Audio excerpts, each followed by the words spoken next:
Brother Minister Speaks here with a little word for you on this fine day, a little small snippet. We're going to find ourselves today over in Galatians chapter 5, verse number 22 and 23, which reads simple, "But the fruit of the Spirit is love, joy, peace, patience, kindness, goodness, faithfulness, gentleness, and self-control. Against such things there is no law." And we're going to take this to talk to you from the very simple topic of the strange fruit. In examining the topic of love, I've come to the realization that in our humanity, this concept is the most overused and misunderstood principle of them all. When the distinguishing mind observes the state of the world in which we live, we are forced to echo the words of the carpenters. What the world needs now is love. Yet it is in our misunderstanding of the application and meaning of this word which has led to many a person's demise. The young woman was looking for love, but all she found was lust and disrespect. The young man was looking for love, but all he found was a gang in a prison cell that was waiting. The husband was looking for love, so he stepped out on his wife and left his family, and all he found was disgruntled children and child support payments. The wife looked for love that she couldn't find, so she ran to the mall and ruined her credit and ate and drank herself to oblivion.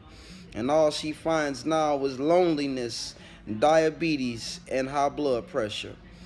The college student was looking for love and acceptance, but what they found was drugs and sexually transmitted diseases.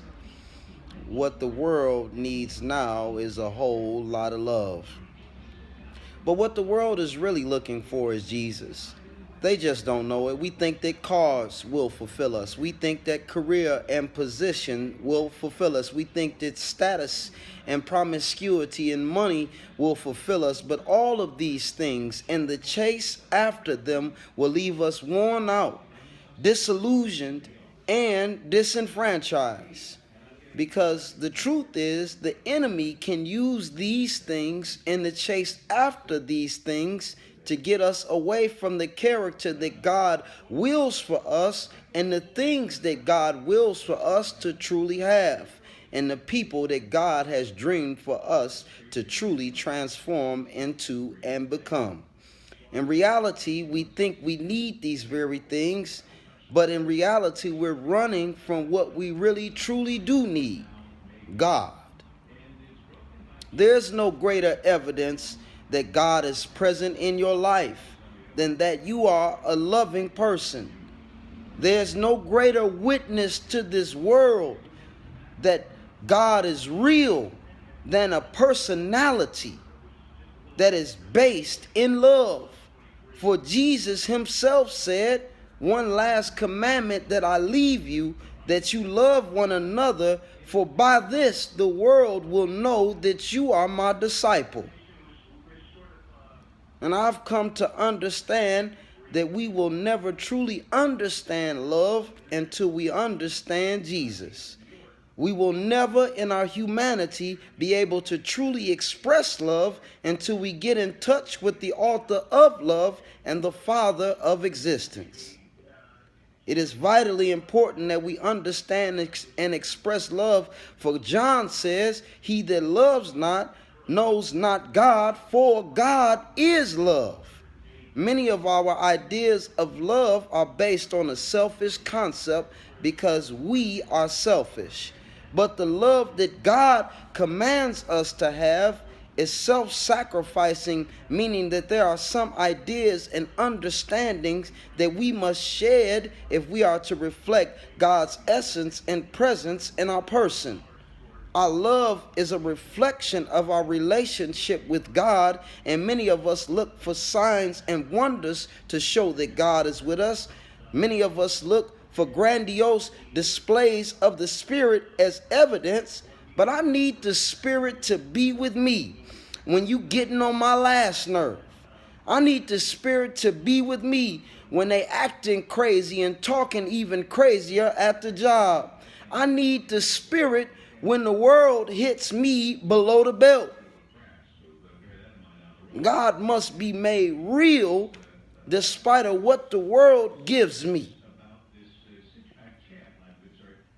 See, when the flesh wants to lash out, I still want to be able to reflect the potential that God has placed in my bosom. He said that peacemakers would be called the children of God. And that he also said that those that believed on Christ had the power to become the children of God. I want to be a child of God when life treats me like an enemy. I want to reflect God's light to the darkness that abounds. I want to be like those disciples that turned the whole world upside down, and I believe that all of this is possible through love. But what is love?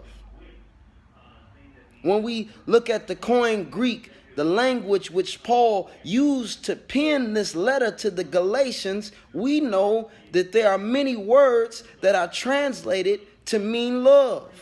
We have philia, which means brotherly love, like Philadelphia.